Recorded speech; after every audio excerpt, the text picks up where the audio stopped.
Hey everybody, it's Monday night. It's Always Bookin Comedy. This is a pre-taped episode. My fault.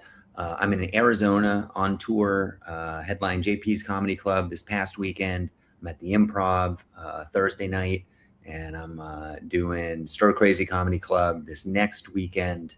And we're not in Mountain Time for some reason, and I had a scheduling kerfluffle. So, anyways, long story short, we got an amazing guest. We got Trevor Ryan. Here from South Dakota, runs an amazing club up there, and we're going to learn about that and learn about Trevor, who I just found out is from Australia or something like that. Like, yeah, originally, yeah. Where in Australia? That's a big country. Beg pardon? Where in Australia? Oh, Sydney. Sydney. Okay, yep. Big city. Big yeah. City. Did you? So you don't have an accent though? Was it just like a? No. It turns out I'm allergic to easy women, so I have to work for it. No, I've been in the States for a long time. I moved here when I was about 7-ish. Okay. But all my dad's side of the family are still over there. Huh. You should look into Jeffrey Tice, Tice. Yeah. Very funny. Do you know who that is? I do. Yeah. Yeah. He grew up in Australia, but not long enough to keep an accent. And and he's super funny. Comedy Works headliner, Denver guy, might come up your way. Who knows? Yeah. Cool. So tell me, how did you end up owning a comedy club? Well, being here in South Dakota, there was really not really a comedy scene out here. I'd seen things come and go. And I really just started my comedy journey right after I left the military. I was stationed here. And instead of going out on the road, I decided to put all my effort into just staying here and trying to build a scene out here, promoting shows out here, booking shows out here, because we're kind of, smack dab in the middle between, Denver and the Twin Cities kind of thing. And so I just tried to build something here. So yeah, over, maybe 11 years or so of trying to book shows and host open mics and trying to get people out here. We finally built a following in the last couple of years at this old venue where we were at. And we saw at our open mic, we had people sitting on the floor just to come to the open mic. And this is just audience members, like to just come, people like tell dumb jokes on a Thursday night. And so we realized we had something here. So we decided to take the leap and open the club just a year and a half ago. A year and a half ago. Incredible. And I've seen, this is a very interesting approach to comedy. It's like you get guaranteed stage time in exchange for a lot of headaches, which I'm sure we'll get into. Sure, yeah. And do you think you've become better as a comedian? I think so. 100% I have. I mean, I think anything you do enough, and then when you surround yourself with people that are better than you all the time, some of that rubs off on you. I've learned at least one little thing from every comic that's come through here. So, I basically have created my own little community college. So I just get traveling professors to come in and tell me how I need to make my comedy better. That's so cool. Can you highlight any of the lessons that have been especially important and maybe remember a couple of the comics? Honestly, one of my good friends here in town, name's Tyler Corbine, gave me a good lesson early on. Tyler's great. Yeah, Tyler's a great dude. And, there were some jokes that I would hesitate and I'd talk around and I would I would caveat too much. And he was like, just tell the damn joke. It's like, fair point. It's like, if it's a joke, you have to caveat too much. Like either just tell the joke or maybe you don't need to tell that joke. Yeah. That was definitely one. But then also, I've just learned how to roll with the punches a little bit better now that I've gotten a more wide type of audience than I had seen in the past, and seeing how some of the comics deal with, I dealt with hecklers and stuff like that before, but now, I've gotten to a point in my career, I guess, where, I have you have that joke that works, when it works, when to drop it. And then when that joke doesn't work, it's like when you're coming downstairs and you thought there was one more step and it's just like jarring. You go to reach for your drink or whatever that's on the stool. Like, okay, this is a point. This is always a laugh. Well, I can take a sip here, and you go pop, pop, pop, pop, and you go, what? So learning on how people will deal with that. There was Brad Wenzel. He's a super funny guy, and his closing joke, like his absolute, I know this works closing joke, told it out here to a Friday night crowd. When I tell you the crickets stopped talking, it was crazy. And you could see the look on his face. And he handled it so well, though. He pulls out his phone and he plays the recording from the last place that he did it. And you can hear the audience laughing. And he's like, see, you're wrong. Ah, It was great. that's hilarious. What are some lessons you've learned running a comedy club? And why don't you pitch the comedy club to anybody who maybe wants to travel to Rapid City, South Dakota? It's a booming tourism industry, everybody. It's actually a very cute town. I've been there several times. Yeah. What's it called? President's Hill or something? You're talking about Mount Rushmore? Well, no, but it's not. Isn't it like President City, USA, or something like that? Because they got City of Presidents. Yeah, it's the Black Hills, the Badlands, City of Presidents. All that kind of stuff. But it is beautiful out here. I really do like it out here. And I think one of the biggest lessons I've learned about running the comedy club is, number one, I can't do it alone. That one I learned early on.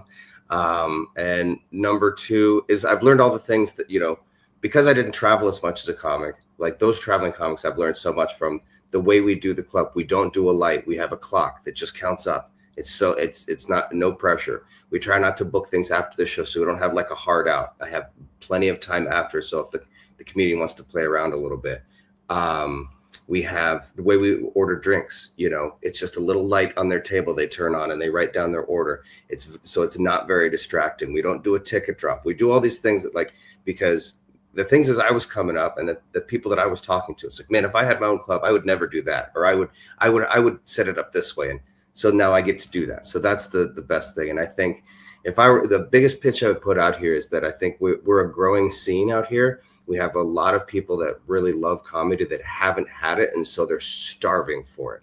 I don't want to jinx it, but generally we get really amazing crowds. Not a lot of hecklers. I've tried to nip that in the bud early on and try to train our audiences really well on that. And it's just a good time. People are usually surprised, I think, when they come to Rapid City and see, how much they like it. Yeah. I never saw myself living this far north. I grew up in Texas, and I'm like, when I got stationed here, I was like, you want me to go where? But no, but I love it here.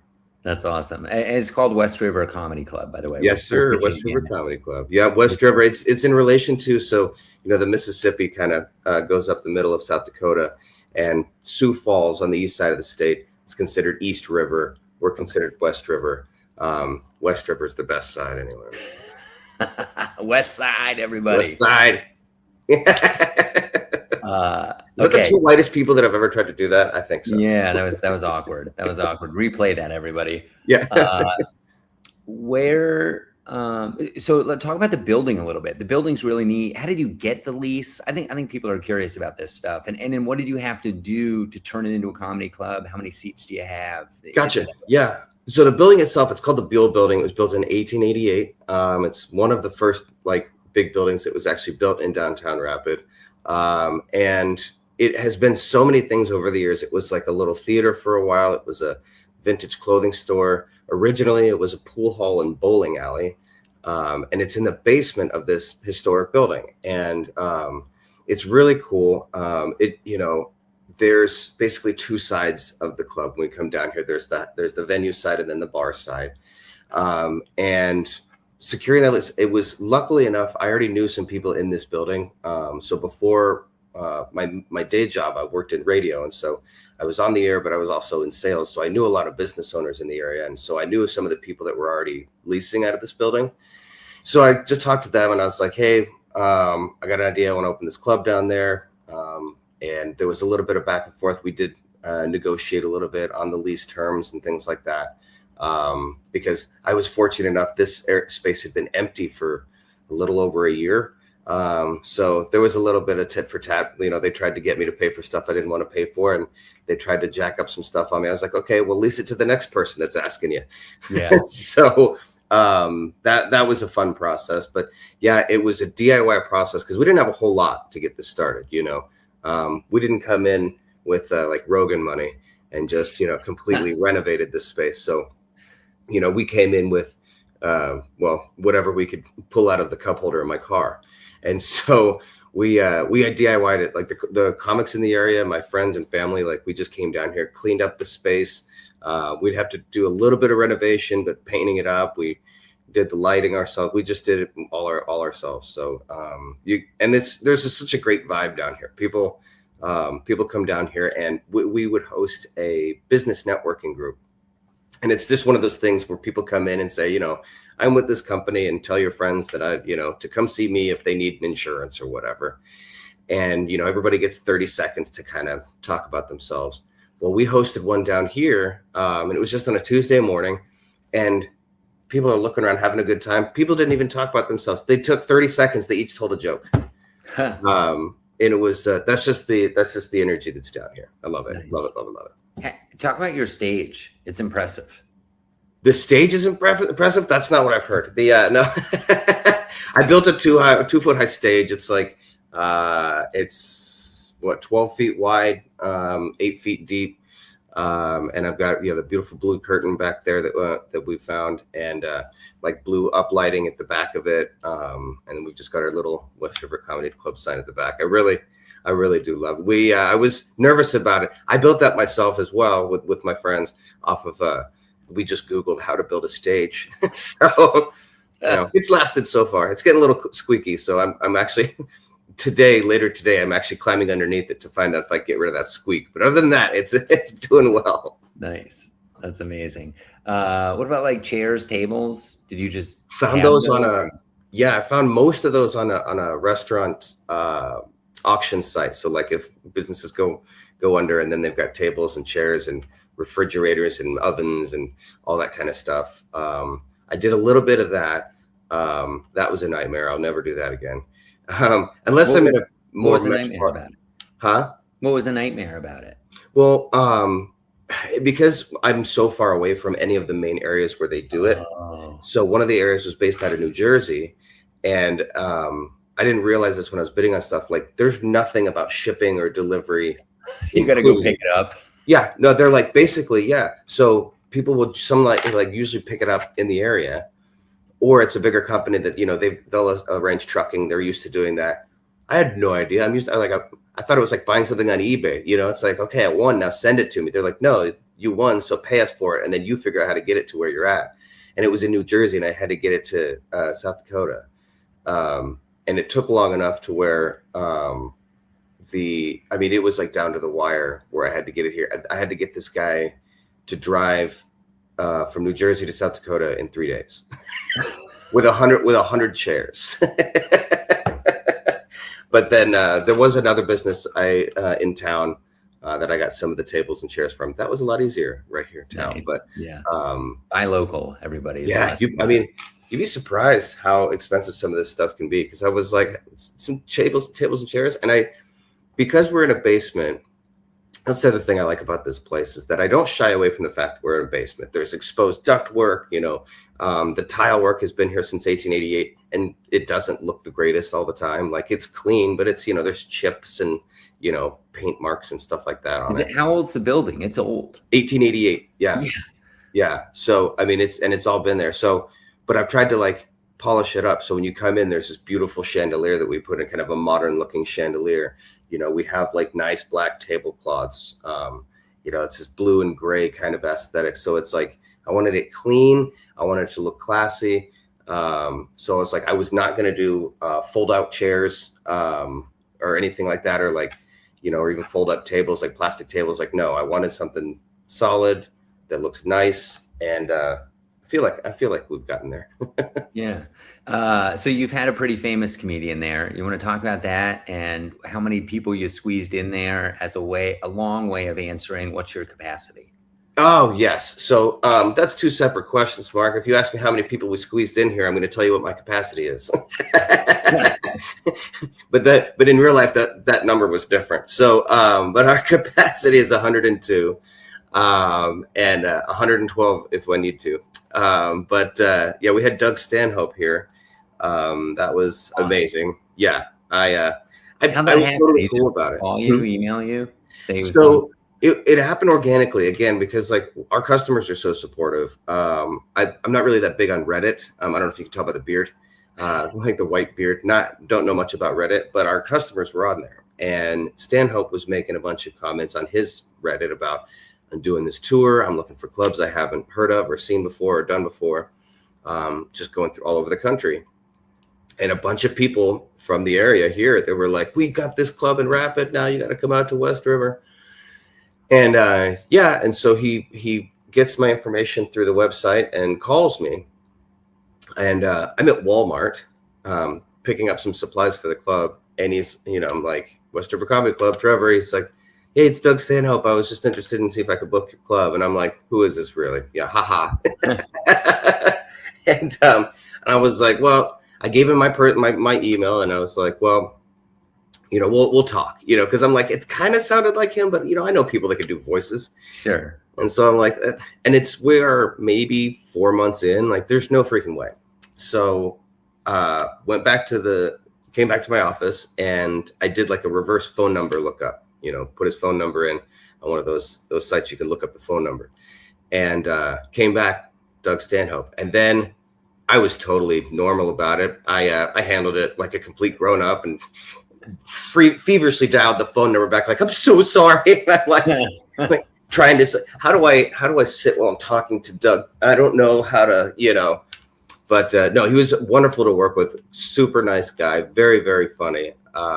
It's one of those things. It helped put us on the map. We started getting a lot more, other comics looking out, like, hey, I heard Doug Stanhope was on your stage. Like, I'd love to try it out too. Like, yes. So awesome. It was a wonderful experience. And we're hoping to get him back in 27. He was booked for 26. But because he was overseas a lot this year, or he's still overseas a lot this year. We're going to try to get him back in 27. So that's so cool, man. Congratulations. That's one of those, if you build it, they will come kind of moments where you had the club, you didn't know that was going to happen, and what a lifetime memory.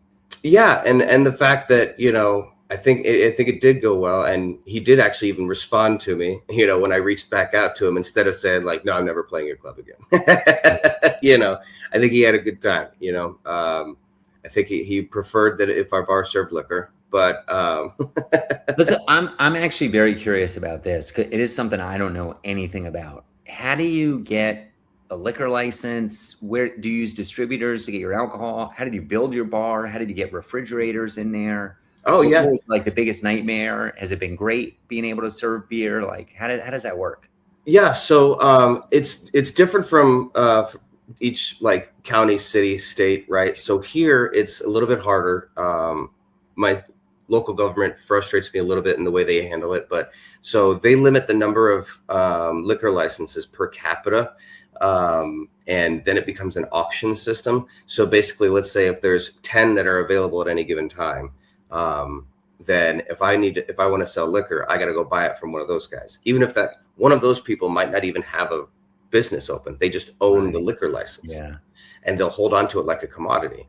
And the last one sold for $500,000. I don't know if you can tell by my lovely office, I don't have $500,000. So it was, but beer and wine we could get, for $300. That was more in the budget. How much was it? I'm sorry. $300 a year. Oh, wow.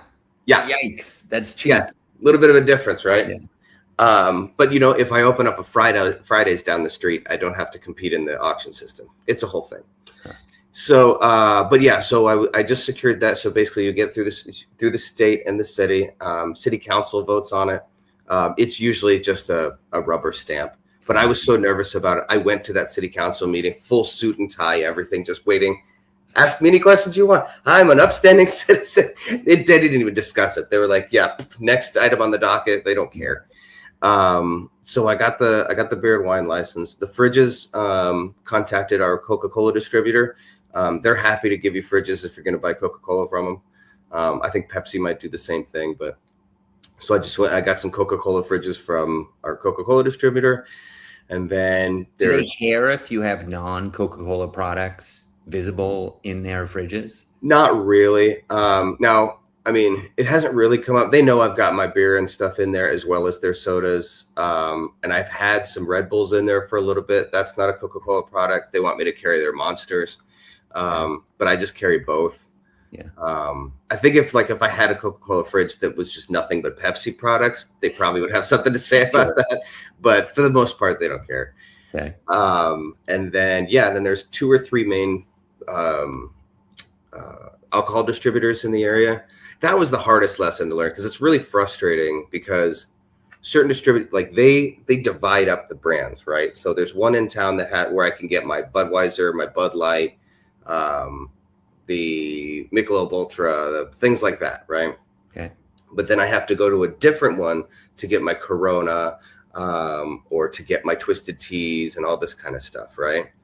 Now, if I ever have a problem with one of those people, it doesn't matter. Like there's no risk of them losing my business unless I just don't want to have Corona anymore. I can't say, oh, I don't like the service I'm getting from you, I'm going to buy it from the guy down the street, because I legally can't. They can't. Yeah, the distributors basically, they claim different brands like Hungry Hippos. And then we have our Delta 9 drinks that I get from another distributor. But as far as I understand, that actually goes away at the end of this month. Because in South Dakota, we can't have our Delta 9 drinks, I think, starting July 1st. I don't even know what Delta 9 is. It's a THC product. Oh, got it. Yeah. Okay. Do they come and like stock the fridges themselves, or do you meet them, and how does... I have a regular delivery date. They come in, they have a key to the club, and I come in, and it's like, Beer Claus comes in and leaves me my presents every Thursday morning, and they're just stacked up in front of my fridges, and then I do the restocking, and then sometimes they'll... Go ahead. When you had Stanhope, or if you have an exceptionally busy weekend, have you ever like run out of product? I've run out of like certain things before where, I didn't realize that this specific beer was going to sell that well. Because it varies from week to week. And sometimes I'll be like, maybe we probably won't sell too many of that. I think we've got enough to get through. I'm always wrong. Luckily, because we're a comedy club first, basically a venue first that has a bar. People don't mind if I'm out of something. Like, if I was just a bar, I'd be the worst bar in town. I can tell you that. And do you only sell like canned products? You're not like handing out cups and stuff? We have cups, obviously, for our wine. We do have we have taps now. We got some it's just a little kegerator taps. But we have to have plastic cups. And the interesting thing too about just business ownership, we learned if I want to have glass cups, then I have to be able to wash those glass cups, right? Which means I have to have a 3-well sink. I have to have a separate hand washing sink that's on a separate thermostat. And we're in the basement of a historic building, and I don't know where any water pipes would be other than the bathrooms. And I had a plumber come down, a good friend of mine who's a plumber, come down. He was like, don't worry, I'll have a look at it for it. We'll see what we can do. And he looked at my walls and looked at my pipes so much, and he kept going, And I'm thinking, every time you went... He was like the Brad Wenzel closer. He was like, yeah, this will for sure work. Uh-oh. Yeah. I think every time he said, that was another $5,000. And so he was kind of like, you could probably just stick with plastic cups for a while. I'm like, yeah, I think I will. Thanks. Yeah. It was just, again, those are things that we're working towards. Like someday in the future, we'd love to be able to do some of those renovations, but it's wow. The cost was just insane. Like, yeah. Do I want to have a 3-well sink, or do I want to be able to hire any comedian? Right. Like, I won't be able to hire a single comedian because I will be out of money.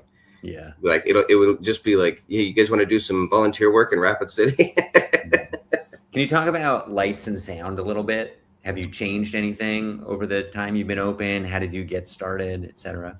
I've been so lucky. Again, all the people, I'm standing on the shoulders of giants, and that's not just the fact that I'm short, but all the people that I've met over the years. Another good friend of mine was a DJ and had used to own his own club and bar.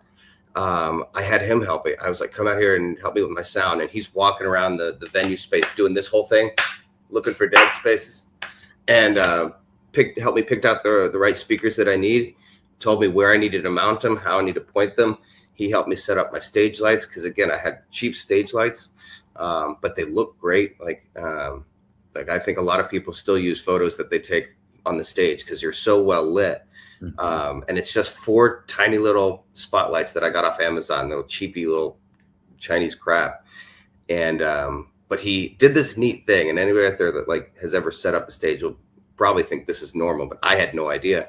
He took some of the boxes from the speakers, stacked them up on the stage with like the corner of the box facing out towards the audience, and he's like, "That's the nose." I'm like, "What?" And so he put the boxes up there and set all the lights to illuminate this box, and was eliminating shadows and all this kind of stuff.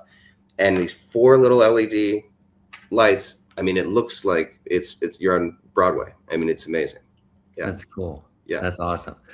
So obviously a big thing is butts in seats. Let's talk about marketing. What have you learned? What works? What hasn't worked? Oh, I don't know. No, I think again, working in marketing for a little bit, and working with business owners, and now being on the other side of it, I realized that if anybody tells you they know everything about marketing, doesn't know crap about marketing, because it can change from week to week, from season to season, from comic to comic. You know, I'm not gonna. So I've got Jeff Dye coming later in the year, and I've also got way. Doug. He is going to sell out immediately. Oh yeah, it's almost done. How many shows? Is he doing multiple shows? He's just doing the one show, Okay. and it's a Sunday show, and it's already on. Yeah. And then we've also got Doug Benson coming, and so I obviously can't market Jeff Dye the way it's the same way I meant, market Doug Benson, right? It's different medium. I've done some radio, I've done some print, I've done some stuff with the visitor center here. I've been surprised at how much that's helped. Generally the older crowd, but no, the visitor center has been great. I do posters still a lot all over town. I'll put like our monthly poster up, places that just know us. I go in like, hey, here's your new poster from the club, and it shows the shows that are coming up. For specific shows, the really bigger ones, I will spend some more money and get a specific poster for that show. But I would say, surprisingly, that's the one thing that's weird about this town. We're a little bit behind. Like in any real big city, Instagram is the thing, right? Facebook is all but dead. Facebook is huge still here. Sure. And so I actually do dump a lot into, boosting Facebook events. So what I'll do is I'll build the event, and then I'll boost that, usually about a week or two before, not too far out, because people here wait till the last minute to do anything. Yeah. And then during the week, we have a post every day about what's happening. And that's done wonders for us. We've gone. Do you do that manually, or do you have some kind of software that you? Yes, it's called Tyler Corbijn. Yeah, he's so good at that, man. I realized on social media I sound like Trump. Like I'm just using capitalization when it's not needed. Nice. So, but no, he's able to put his comedic style into it, and it's entertaining and engaging, and he's really good at making those images and stuff too. So sure. No, he's been very, very helpful with that.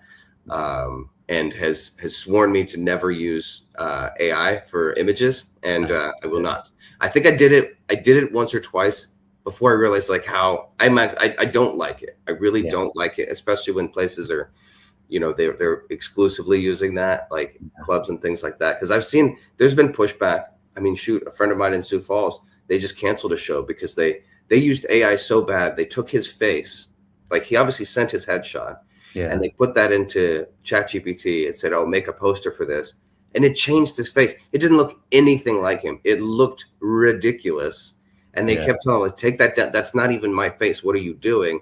And they wouldn't change it. So he's like, "All right, I'm not coming. I'm not doing your show." So, and I believe in that too, because I think. I've started to see some like AI stand-up pop up on some of my feeds, and I'm like, and it's so obvious. Anyway, I hate it. I hate it so much. So I used it once or twice because I needed something big or quick to put out. Yeah. And Corbijn pulled me aside. He's like, "You tell people that I do your social media, and then you're going to do that. Like, do you know how that makes me look?" And I'm like, "Oh yeah." He's like, "So I've sworn a blood oath that I will never use another AI image on our site," and I'm happy I made that decision. Nice. All right. Well, we got to start winding this down. I want to know, like, what's the number one biggest lesson you learned? And how long have you been running West River now? The club itself, a year and a half. Yeah, Year and a because half. I had it. It was basically just every me promoting weekend? shows before that. Do you do shows every weekend? Yes. So you've done like 80-ish, 90 shows, Yeah. 90 weekends of Yeah. shows. With a few exceptions, like holidays, things like that. Obviously, we Sure. didn't do Thanksgiving, Christmas, things like that. Okay. So you're pretty battle hardened at this point. What's one thing you could get a time machine, go back and tell yourself at the beginning to do differently? Oh, there's one comic I don't want to book again. No, I'm just kidding. Honestly, I would say the biggest lesson I learned was don't get too ahead of yourself.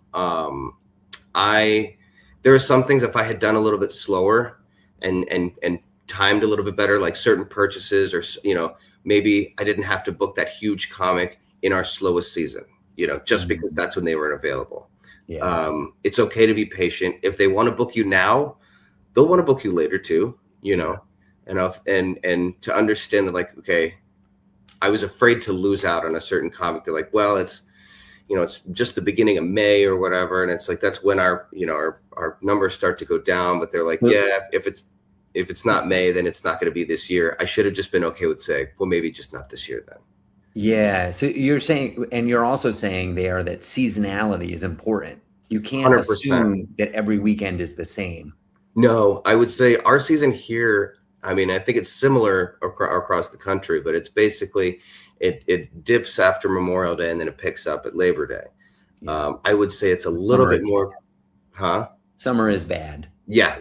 Yeah. And it's and I think it's more extreme here than what I've seen, only because it's the weather difference, right? Cold weather, people want to be inside, they want to do inside events, and summertime you want to be outside doing outside events. Well, it's doubly so here because people don't generally come here unless they want to do outdoorsy events, right? Yeah.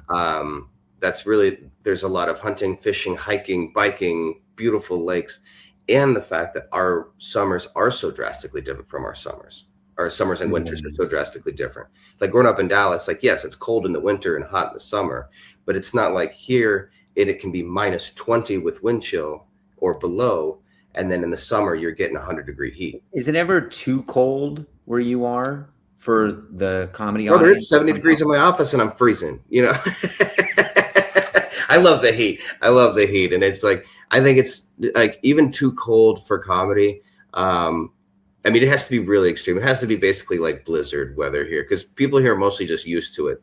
They're like, they'll snowmobile over. Yeah, if they have to. Yeah, exactly. That's, it sucks. I would say nobody likes it. There's a few freaks that like it, but like for the most part, we endure our winters just so we can get to our springs and summers. Yeah, and I'm sure the comedy club is a great escape from Yes, that. Yeah, because our heat works a lot better than our AC, so it's way more comfortable in the wintertime. Nice. All right, well, let's close with you. You're a comedian, Trevor Ryan. I'm sure you've gotten a lot better over the years. Do you have any plans to travel? Are you too busy doing the comedy club? Do you get out on weeknights when the club isn't open? Right now, I'm mainly focused on the club. I just headlined a show a couple weeks ago at this brewery. It's about 45 minutes out of town, just to keep the muscle working.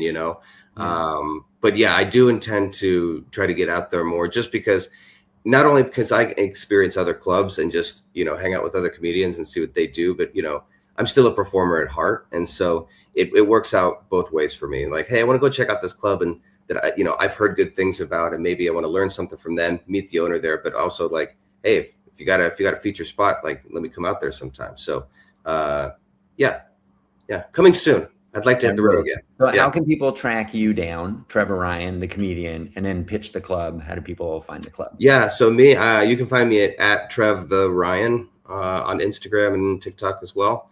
Facebook is just Trevor Ryan, and then the club is westrivercomedy.com. It's West River Comedy Club on Facebook, Instagram, TikTok, I think Reddit, but ask Tyler Corbijn, everybody. Yeah, that's right. Yeah, should have had him in the back. Like, which one is it? Yeah, exactly. Well, yeah, westrivercomedy.com is the best way to find us, or on Facebook.